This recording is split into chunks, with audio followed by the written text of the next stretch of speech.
Okay, awesome.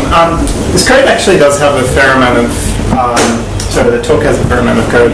So if you can move closer when there is code, feel free to sort of do that. If not, I'll do my best to sort of talk through the key bits, and the slides, of course, will be available after, so you can review it.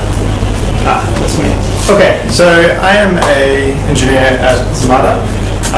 Previously, I had a background doing a lot of data processing as well as web stuff in Ruby and Node. So part of the web approach in Ruby and Node does sort of influence how you go and sort of some of the stuff in the talk. It's pretty common for a Ruby developer to always use a web framework like Rails or Zumata, and you almost find the extreme of very new Ruby developers know more Rails than they do Ruby, whereas in Go you can actually rely quite a lot on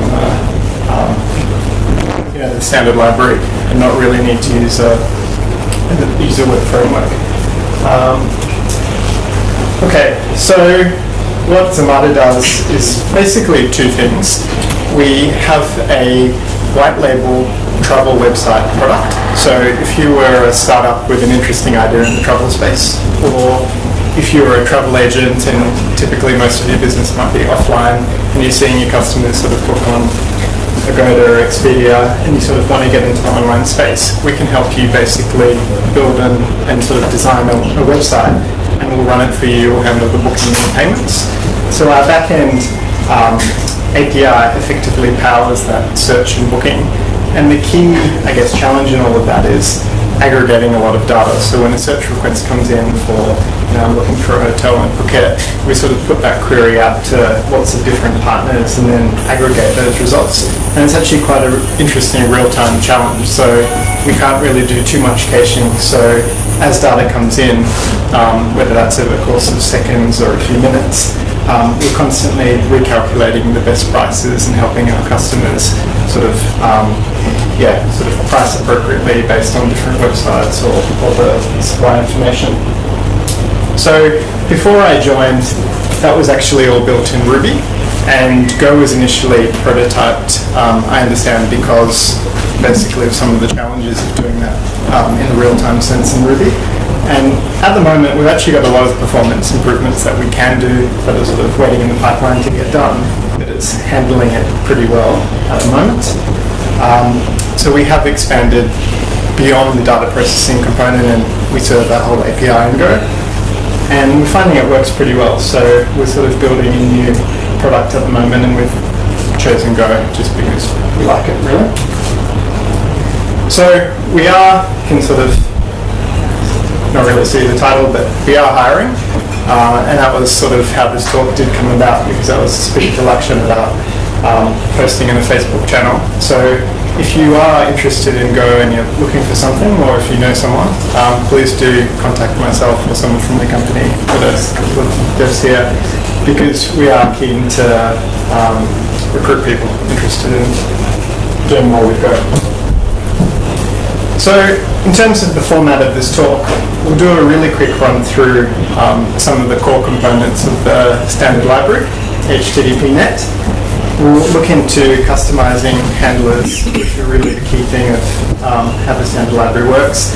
Look at middleware, take a quick look at the ecosystem. And if you're sort of familiar with Go and you've sort of been using and been thinking about interfaces, there are some really good examples here that you can sort of learn and see how it actually creates some nice, flexible, extendable code. And first-class functions also make it pretty easy to extend things. So we'll sort of look at some examples on that.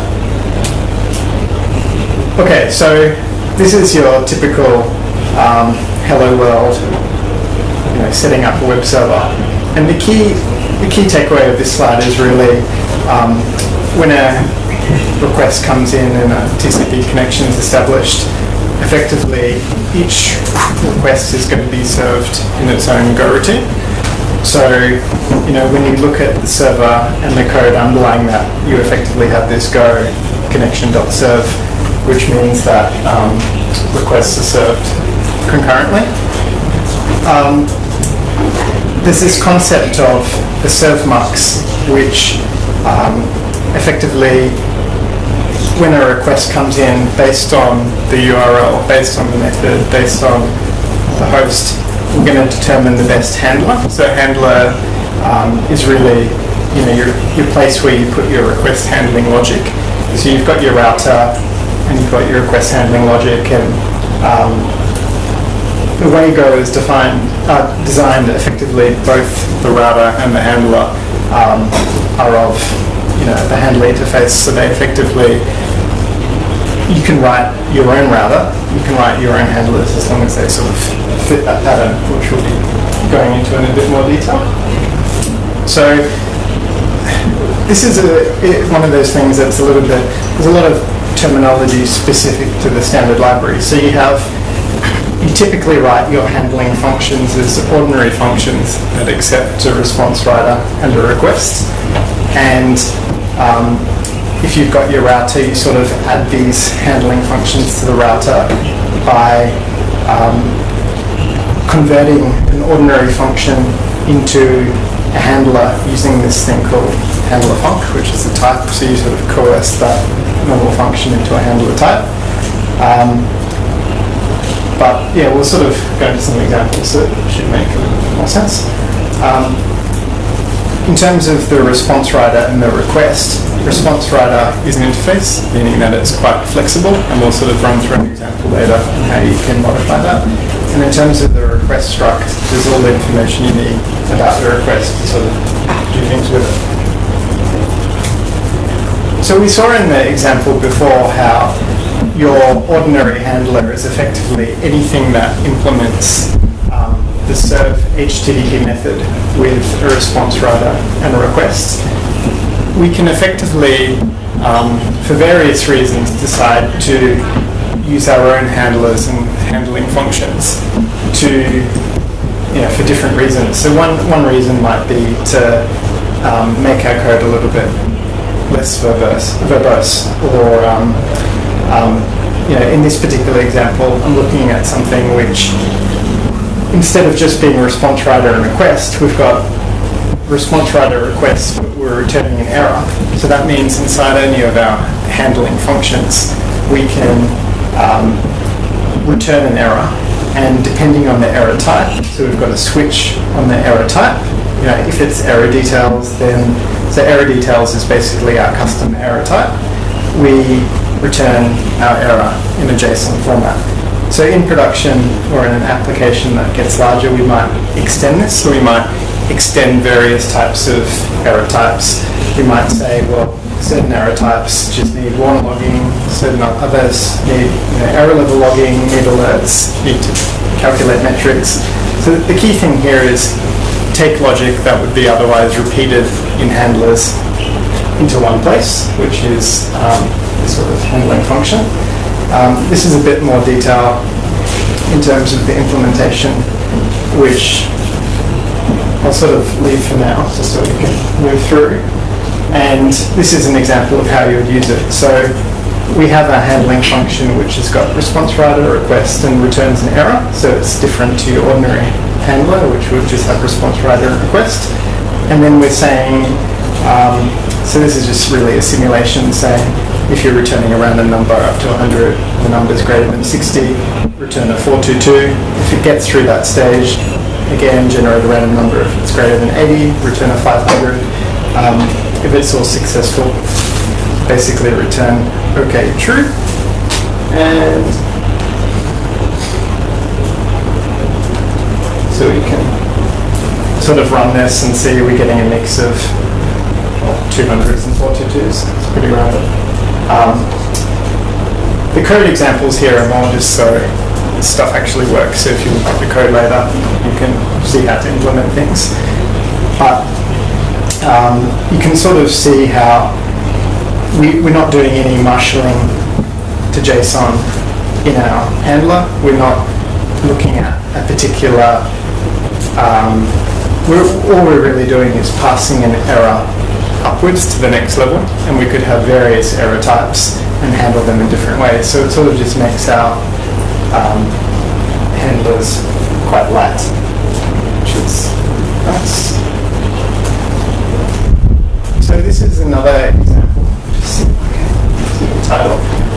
So the title here is Avoiding Globals. So if when you're setting up your app, you find you're testing things, it's sometimes quite nice to have control over what is actually injected into those handlers. So you might not want to have global variables that define everything.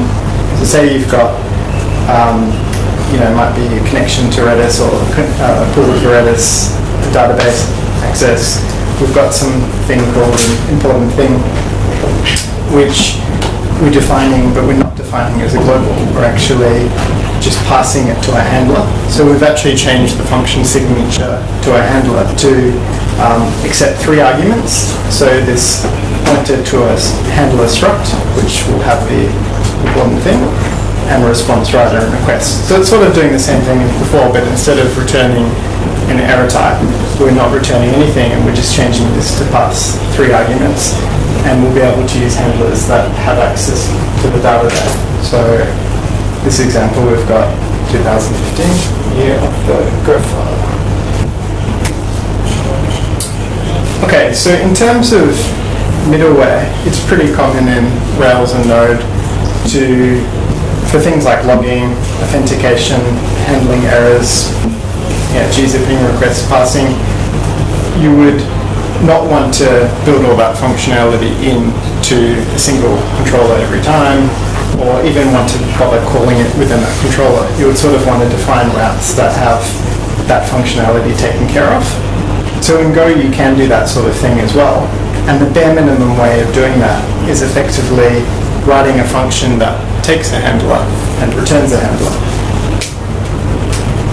So this is an example, and this is actually the sort of this is like really relevant if you're building a web app in Go. So the way Go processes requests, if a particular handler has an uncaptured, like basically panics, it won't take down the stack, but you will find that that particular request, or you won't respond to that request, the client will just be left hanging. So if you want to deal with basically responding with a 500 if your app code errors, you would want to use some sort of middleware that basically detects the error and returns with a 500. So one way of doing that is effectively using defer, using recover to pick up on that panic, and then basically returning with a 500. So the way you would call that is effectively using this recovery middleware function and just calling your handler inside that. So you sort of wrap your ordinary handler in this recovery middleware. And you can sort of see an example where we are actually getting a 500. If you do happen to look at the slides later, you'll be able to sort of look at the other scenario where it effectively panics. Okay, so this is not too important, but basically, if you can have one piece of middleware, obviously you could have a chain of different middleware being called, and the way to do that in the most simple way is, middleware 1 calls middleware 2, which is calling your handler ultimately. And when you run the example, you can sort of see we're calling something before calling the next handler, and we're also calling something after.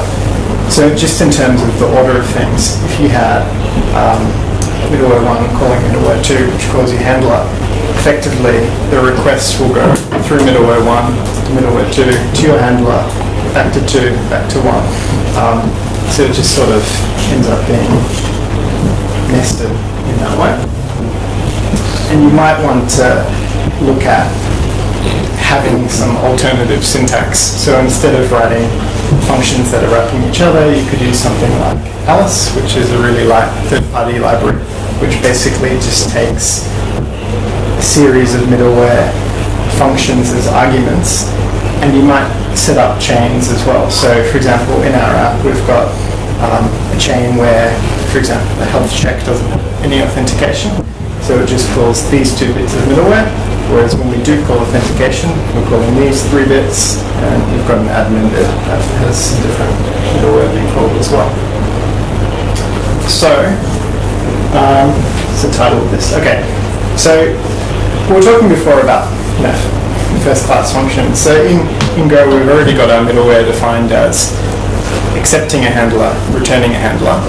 If we wanted to design middleware that's configurable, basically one way is to write a function that takes options and returns effectively some middleware. So it has to return a function which takes a handler and returns a handler. So this is an example of if we were doing some logging, we could record the start time of the request, pass it on to the next middleware, and record the end time, and then call our logger, which was originally passed in, and do the logging. So the main thing here is that our middleware logger depends on this logger object, but we're actually passing this sort of logger object to and effectively instantiating the middleware. So we might have middleware that takes configurations. It could be some sort of middleware to rate limit or connection limit. We wouldn't want to design a middleware to be predefined to have certain settings. We really want to pass our settings in for each particular route or for the app. Okay, so this is the last main example. It gets a little bit more complex. So it looks at customizing the response writer. So we know the response writer is an interface. So basically, to implement the interface, we need to implement these three methods: header, write, and write header. And one reason, this is what the example is, that we might want to do that is we actually want to do more detailed request logging, or more detailed logging of a particular request and response that includes more detail about the response. So in Go, we've got our request struct, but in terms of the response, we're not actually storing or tracking any of that data in terms of the size of the request or even the status code of that response. So it's pretty easy to basically make our own struct. So we're calling it response writer logger struct. We pass in the response writer as it is, as one element of that. And in terms of another field, we just define our own struct called data. It's an anonymous struct with two ints with status code and size in terms of size of the response, being the bits of data that we want to capture. So we talked about it being an interface. We basically need to implement those three methods. And because the standard library is doing the work, what we really do is, in our response writer, we're basically calling the standard methods, standard libraries methods, but we're adding some functionality to collect the information we require. So for example, when we write a request, write the response, the typical method returns the size of the response, and if there's an error, we're basically just incrementing the size in our response writer sort of struct wrapper. And when we set the status code, we're also setting it on our data within our interface. And when we design our middleware to use our custom response writer, suddenly when we're actually logging, we're able to access on the response writer data.status and data.size, which were available because before the middleware was called, we were just changing response writer to be our response writer. So like all of this is basically just manipulation of the standard library, just taking it a little bit further to do things that we want to do. There's actually some really nice, interesting examples that can be used or could inspire lots of cases where you might want to use middleware. So this is the title of the slide is Growing Middleware Ecosystem. So Migraine is a web framework, and there's actually quite a long list of middleware that's being contributed by different people. This is an example, so different kinds of things, whether it's just plugging in data to New Relic or doing OAuth 2. Mailgun, Oxy, this is just something I found interesting lately, but they've actually got some nice coding patterns of defining middleware, and they've got some really good packages around connection limits and rate limits. So if you were building your own sort of framework inside your app, you could look at using those if your framework is compatible with this sort of take a handler, respond with a handler logic. Don't really want to get into this stuff into too much detail, but basically there are other elements to building a web framework. So quite often people like to replace the default router with another library. So at Zumata we're using Gorilla Mux, which is a sort of master syntax around defining the URL patterns and how they match and how we get access to the URL parameters. And you might have a challenge in terms of if you've got data in middleware that you actually want to pass to other bits of middleware or the handlers themselves. That again is another challenge, and there's sort of different ways that can be approached. So this is really the last slide, which is web frameworks or build it yourself. And it really depends on what you're doing. I mean, I think if you're trying to pick a framework, understanding the standard library more helps you understand and sort of decide what you need. I would really say that if you're after performance and you don't really have much time, you're probably better off picking a framework that is optimized for that, because it might take a lot of time or expertise to build that sort of performance. Other frameworks make it really easy if you're dealing with lots of different database tables and you're not sure about basically they've got a lot of magic built in. This is just a list of frameworks and the star ranking on GitHub, but I wouldn't take the sort of star ranking as how good a framework is, because Martini sort of received a lot of flack in the Go community as being not so idiomatic, and the author of it's come out and said, now I understand it wasn't idiomatic and all sorts of things. So this is just interesting to look at and sort of pick. We're using quite a bit of Gorilla at Zumata, but we're sort of keeping it flexible. So we're keeping our libraries and our code base quite close to the standard library, largely because it's sort of, we haven't really seen the need to adopt one of these fuller frameworks. But if we did, as long as we're close to the standard library, it'll probably be easy to adopt a framework that, again, is quite close to the standard library. So that's it. I'll talk to Lakshan and get the slides uploaded. Questions? I was going to say, for the middleware like gzip logging and authentication, why don't you just use Nginx? You pretty much can and possibly should. It really depends. So I guess with the logging side, you might do a lot of customization. So for standard request logging, following the Apache format or something like that, it might make more sense to use Nginx. But for more detailed logging of particular kinds of, errors or things that you want to, not your standard request logging, then you might want to take care of that. I was also going to comment that you had an example where I think you're logging how many bytes you're sending in your request. You can actually response. You can actually do that with Nginx, actually. For sure. You can tell when a download is being completed. And I think a lot of people, I'd almost say most people who use Go would put Nginx in front, so that sort of stuff probably should be doing. I mean, gzipping, I'm not sure how it came about. When I joined Zumata, we were gzipping within the app, and we were sort of, we could be doing that with Nginx. It's just people taking different approaches, I guess.